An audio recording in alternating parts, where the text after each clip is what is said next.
اللہ تعالیٰ فرماتا ہے، اور جب ابراہیم علیہ السلام نے عرض کیا اے میرے رب اس سے امن والا شہر بنا دے اور اس کے باشندوں کو طرح طرح کے پھلوں سے نواز، یعنی ان لوگوں کو جو ان میں سے اللہ پر اور یوم آخرت پر ایمان لائے۔ اللہ نے فرمایا اور جو کوئی کفر کرے گا اس کو بھی زندگی کی تھوڑی مدت کے لیے فائدہ پہنچاؤں گا، پھر اسے اس کے کفر کے باعث دوزخ کے عذاب کی طرف جانے پر مجبور کر دوں گا اور وہ بہت بری جگہ ہے۔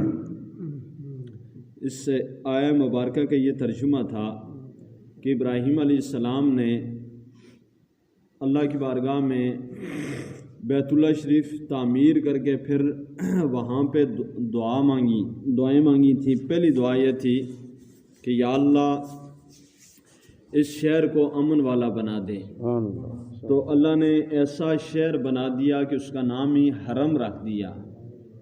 اور حرم کی حدود میں آپ کو پتہ ہے کہ اگر بندہ احرام میں ہو تو وہاں پہ کوئی جانور بھی چلا جائے، یعنی جس کا شکار کیا جاتا ہے، تو اس سے شکار کرنا بھی حرام ہے۔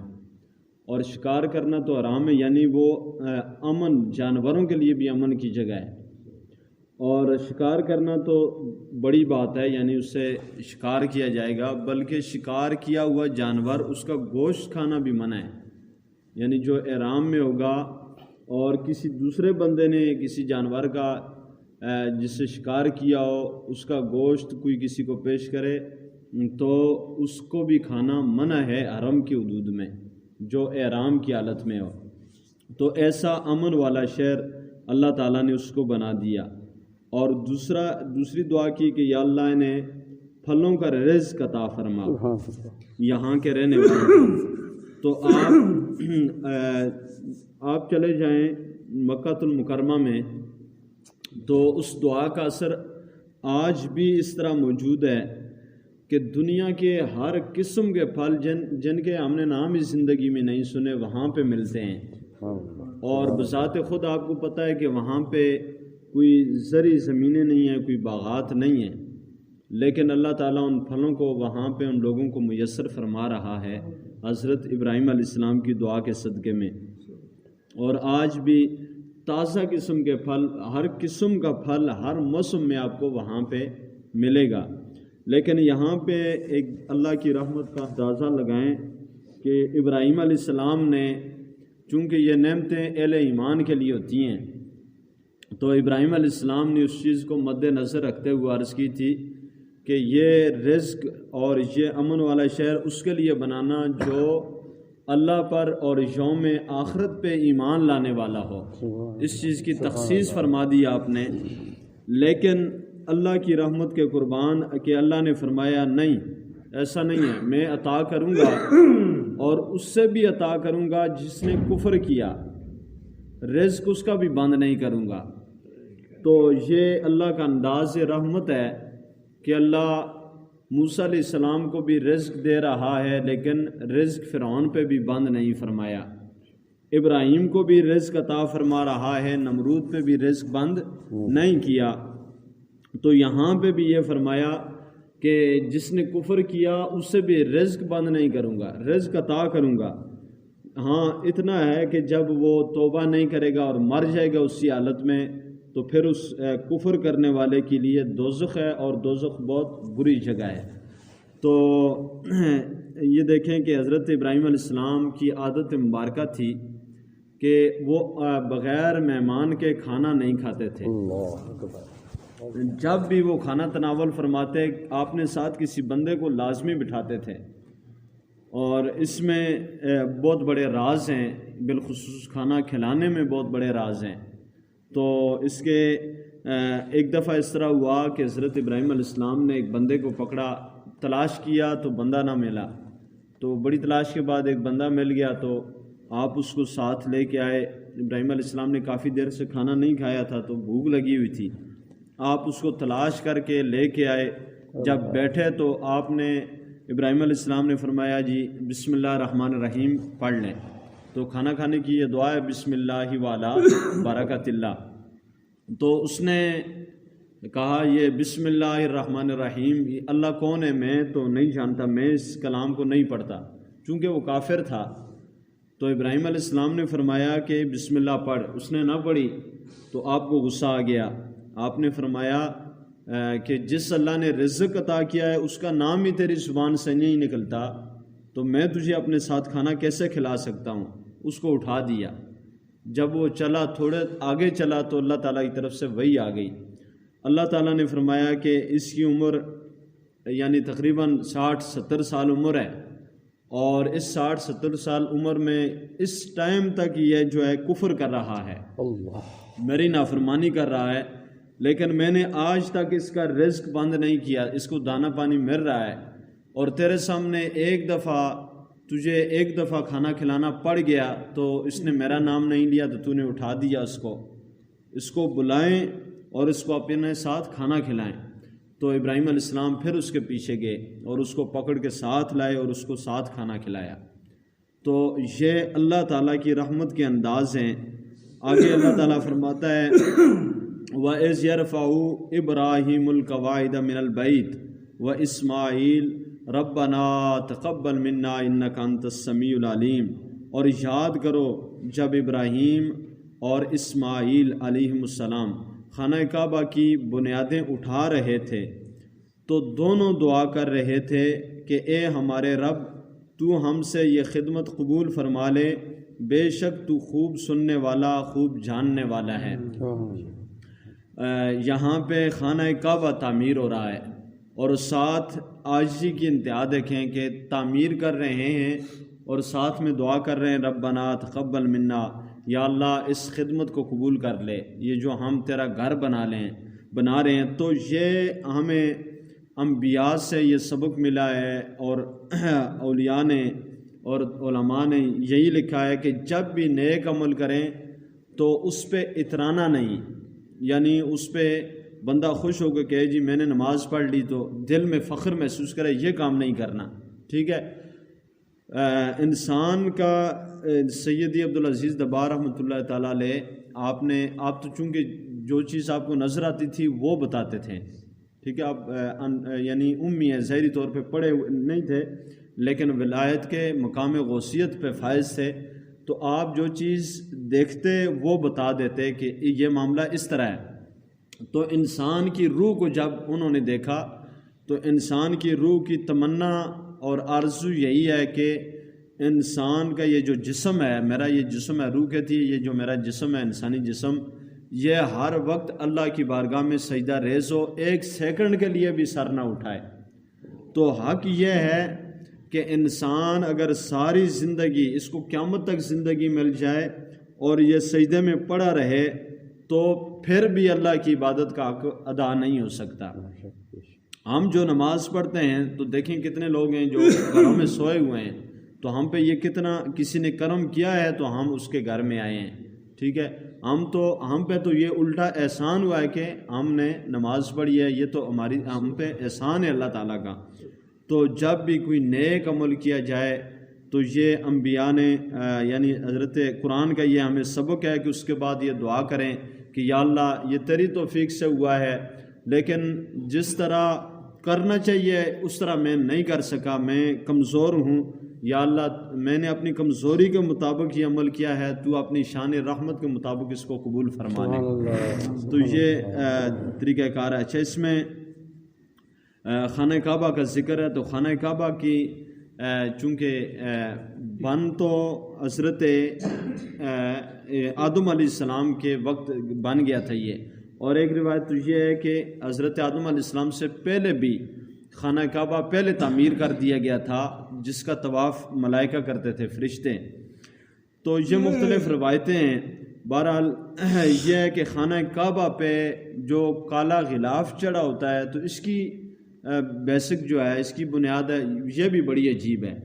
وہ اس طرح ہے کہ یمن دوسرا شہر ہے مکہ کے ساتھ، یمن دوسرا ملک جو ہے، ٹھیک ہے، ملک یمن آج بھی یمن کے نام سے پکارا جاتا ہے۔ تو اس یمن میں کسی زمانے میں ہمیری خاندان کے بادشاہ ہوا کرتے تھے. ایک قبیلہ تھا حمیری اس کا قبیلے کا نام تھا، اور وہ شاہی قبیلہ تھا. اسی قبیلے کے افراد جو ہے پورے ملک پہ حکومت کرتے تھے اور بڑی طاقتور حکومت ہوتی تھی. تو ان حکمرانوں میں ایک بادشاہ گزرا ہے، طبہ اس کا نام تھا. طبہ عیسائی مذہب رکھتا تھا اور حضرت عیسیٰ علیہ السلام کا ماننے والا تھا. تو بڑا یعنی سخت اور جو ہے زبردست قسم کا بادشاہ تھا. تو طبہ ایک دفعہ جس طرف بھی وہ چلا جاتا تو اس کی فوج کی شان و شوکت لوگ دیکھ کے دنگ رہ جاتے. تو ایک دفعہ وہ پھرتا پھرتا مکہ المکرمہ میں اس کی فوج داخل ہوئی. تو وہاں پہ طبہ نے کوئی حیران ہوا تھوڑا سا کہ یہاں کے لوگوں نے اتنا میرا کوئی خاص استقبال نہیں کیا، اور نہ میرا یہ رعب دبدبہ دیکھ کے یہ کوئی مرعوب ہوئے ہیں، نہ حیران ہوئے ہیں. تو اس سے بتایا گیا یہاں پہ پوری دنیا سے لوگ پورا سال آتے رہتے ہیں، اس لیے یہ لوگ اتنا کسی کو آئیں تو حیران نہیں ہوتا، کوئی بندہ بھی آ جائے، یہ لشکروں کو دیکھتے رہتے ہیں. تو اس نے کہا اس کی وجہ کیا ہے؟ تو اس سے بتایا کہ یہاں پہ ایک گھر ہے جس کو بیت اللہ کہتے ہیں، اور لوگ اس کی زیارت کے لیے آتے ہیں. تو اس سے غصہ آ گیا. اس نے کہا کہ اس طرح کا بیت اللہ ہم بھی بناتے ہیں. وہ یمن میں گیا تو اس نے وہاں پہ خانہ کعبہ کے مقابلے میں اس نے ایک عمارت تعمیر کر دی. تو عزتیں مکانوں سے تو نہیں، اللہ تعالیٰ عطا فرمانے والا ہے.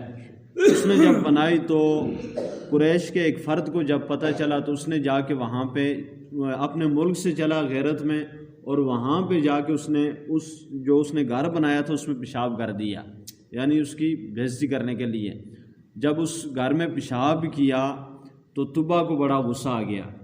طبہ نے کہا کہ میں اب اس خانہ کعبہ کو ڈھاؤں گا، نعوذ باللہ، جو مکہ المکرمہ میں ہے.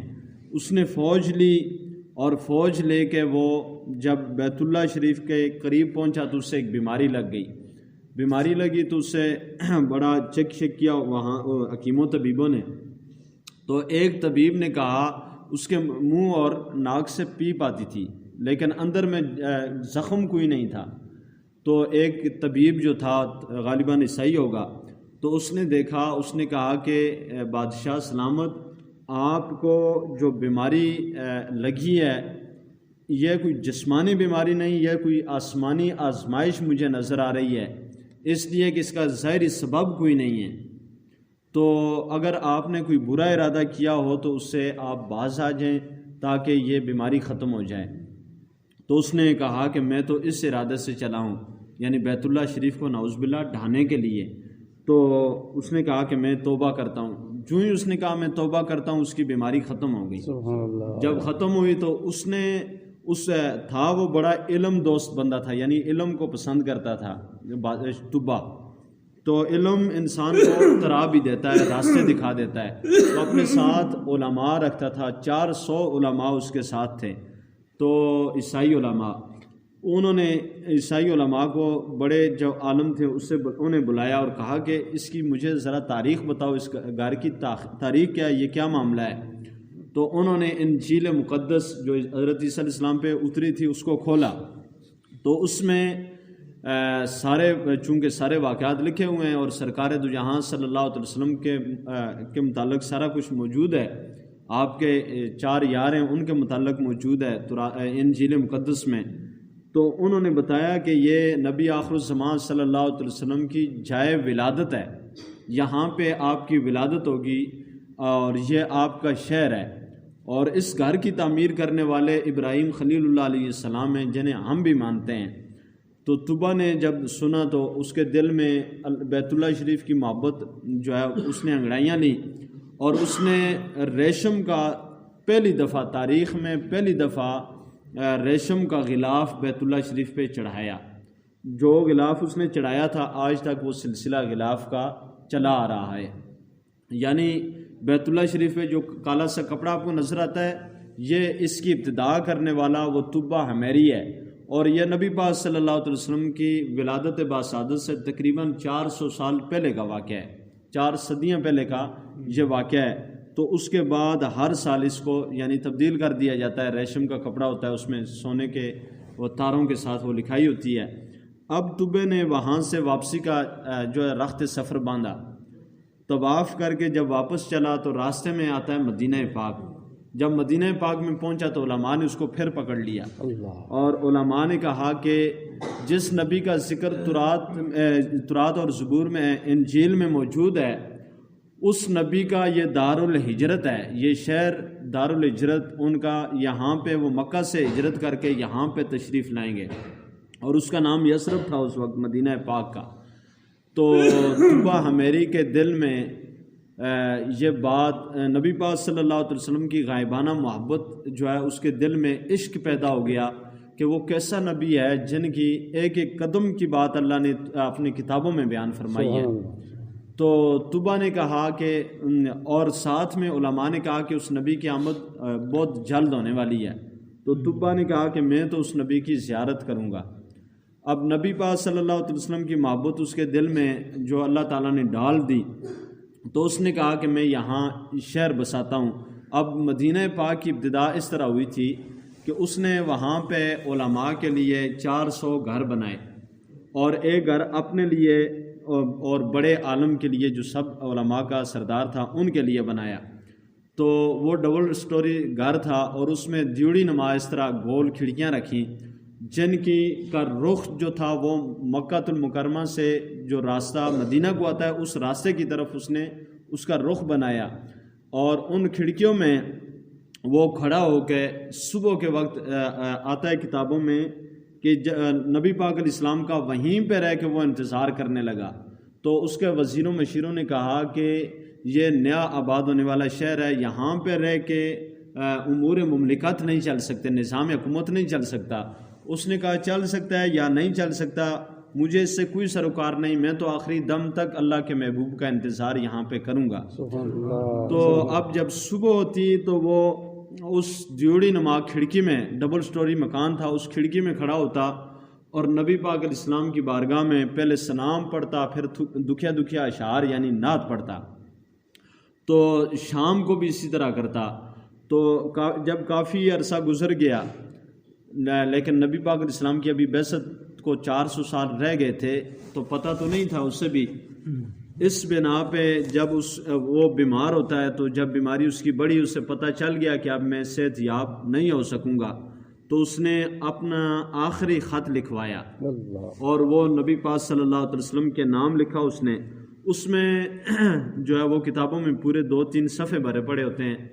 اس خط میں شروع میں اس نے جو ہے نبی پاک علیہ السلام کے صاف بیان کر کے اس نے کچھ نعتیں بھی لکھی ہیں جو اس سے آتا تھا, وہ اپنی علم کے مطابق اس نے نعتیں لکھی ہیں.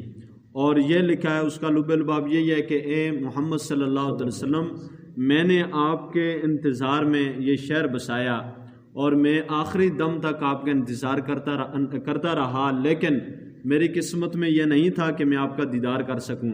لیکن میں نے آپ کو دیکھا نہیں, یہ ہے کہ میں آپ کو بغیر دیکھے آپ کا کلمہ پڑھتا ہوں, اور بن دیکھے آپ کا عاشق ہوں, مجھے اپنے عاشقوں میں قبول فرما لینا, اور کل بروز قیامت مجھے بھول نہ جانا. اب یہ خط اس نے وصیت کی, جو شاہی مور تھی وہ شاہی مور اس نے اس خط پہ, اس ڈبے پہ لگوا کے اس کو اپنے نسل یعنی اس سب سے بڑا جو عالم تھا اس کے حوالے کی, اور فرمایا کہ اس کو نسل در نسل چلانا, اور اس راز کو کسی پہ ظاہر نہ کرنا. اب وہ سلسلہ چل نکلا, طبع میری فوت ہو گیا, وہ عالم بھی فوت ہو گیا, اس عالم کی آگے اولاد چل پڑی. جب اولاد چلی تو وہ اولاد اسی مکان میں رہتی رہی. اب عرصہ گزر گیا 400 سال کا. جب 400 سال گزرے, نبی پاک صلی اللہ علیہ وسلم کی بعثت ہوئی, تو اس خط کا کسی کو معلوم نہیں تھا, چونکہ وہ نسل در نسل اس طرح خزانے میں چلا آ رہا تھا. تو نبی پاک علیہ السلام کی بعثت ہوئی, نبی پاک علیہ السلام ہجرت فرما کے جب مدینہ پاک میں آئے, تو عمراء بڑے بڑے یعنی امیر صحابہ جو تھے, ان کا دل تھا کہ نبی پاک علیہ السلام ہمارے گھر میں آرام فرمائیں, یہاں پہ قیام فرمائیں. لیکن نبی پاک علیہ السلام نے فرمایا میری اونٹنی کو آج کھلا چھوڑ دیا جائے, یہ اللہ کی طرف سے مامور ہے, جہاں اس سے حکم ہوگا وہیں پہ یہ بیٹھے گی. وہ نبی پاک علیہ السلام کا قافلہ چلتا چلتا حضرت ابو ایوب انصاری رضی اللہ تعالیٰ عنہ اس بڑے عالم کی اولاد میں سے تھے، تو ان ہی کے مکان اسی دیوڑی نما وہ اسی طرح تھا، بالکل اسی مکان کے سامنے اونٹنی جا کے بیٹھ جاتی ہے۔ جب بیٹھتی ہے تو دیکھیں نبی پاک صلی اللہ علیہ وسلم کی محبت کی لاج اللہ تعالیٰ کس طرح رکھتا ہے کہ اللہ نے اس اونٹنی کو بھی یہ حکم فرمایا کہ اسی عاشق کے دروازے کے سامنے بیٹھنا جو 400 سال پہلے طبع ہمیری گزر گیا تھا، تو اسی کے دروازے کے سامنے جا کے وہ اونٹنی بیٹھی، دروازہ کھلا، ابو ایوب انصاری آئے، انہوں نے سامان نبی پاک علیہ السلام کو اٹھا کے اندر لے گئے۔ اندر جب جا کے بیٹھے، صحابہ بھی ہیں اور کافی سارے یہودی بھی چونکہ مدینہ پاک میں رہتے تھے، وہ بھی نبی پاک علیہ السلام کا دیدار کرنے آ گئے تھے، تو ابو ایوب انصاری کا پورا گھر بھر گیا تھا عوام سے۔ اس وقت نبی پاک علیہ السلام جب بیٹھے ہی تھے تو حضور نے فرمایا کہ باقی باتیں بعد میں ہوں گی۔ یہ بات ذہن میں رکھیں کہ اس خط کا کسی کو پتہ نہیں تھا، صرف ابو ایوب انصاری کے پاس وہ خزانے میں تھا۔ تو نبی پاک علیہ السلام نے فرمایا کہ ابو ایوب باقی باتیں بعد میں ہوں گی، ذرا وہ خط ہمیں دکھائیں جو ہمارے عاشق نے آج سے 400 سال پہلے ہمارے لیے لکھا تھا۔ سبحان اللہ۔ تو ابو ایوب انصاری رضی اللہ تعالیٰ عنہ وہ خزانے سے وہ ڈبہ اٹھا کے لائے اور اس شاہی مور کو اس وقت توڑا گیا۔ جب توڑا تو اس میں سے وہ خط نکلا، نبی پاک علیہ السلام نے وہ خط پڑھا، تو کتابوں میں لکھا ہے کہ حضور علیہ السلام وہ خط پڑھ بھی رہے تھے اور ساتھ آپ کے آنسو بھی جاری تھے، اور ساتھ نبی پاک علیہ السلام یہ بھی فرما رہے تھے کہ طبع ہمارے سابقہ عاشقوں میں سے ہے۔ تو دوستو، نبی پاک صلی اللہ علیہ وسلم کی محبت جو ہے انسان کو ہیرا بنا دیتی ہے۔ اب اس بندے نے نہ نبی پاک علیہ السلام کا یعنی دیدار کیا تھا، نہ آپ کا زمانہ پایا تھا، لیکن اللہ نے اس کو عشق مصطفیٰ صلی اللہ علیہ وسلم کی دولت سے نوازا، تو اس کا ذکر آج بھی کتابوں میں موجود ہے، اور کل بروز قیامت بھی وہ نبی پاک علیہ السلام کے دامن سے لپٹا ہوگا۔ تو اللہ تعالیٰ مجھے اور آپ کو نبی پاک صلی اللہ علیہ وسلم کی محبت نصیب فرمائے، اللہ تعالیٰ نبی پاک علیہ السلام کی محبت ہی میں موت بھی نصیب فرمائے، آمین بجاہ نبی الامین صلی اللہ علیہ وسلم۔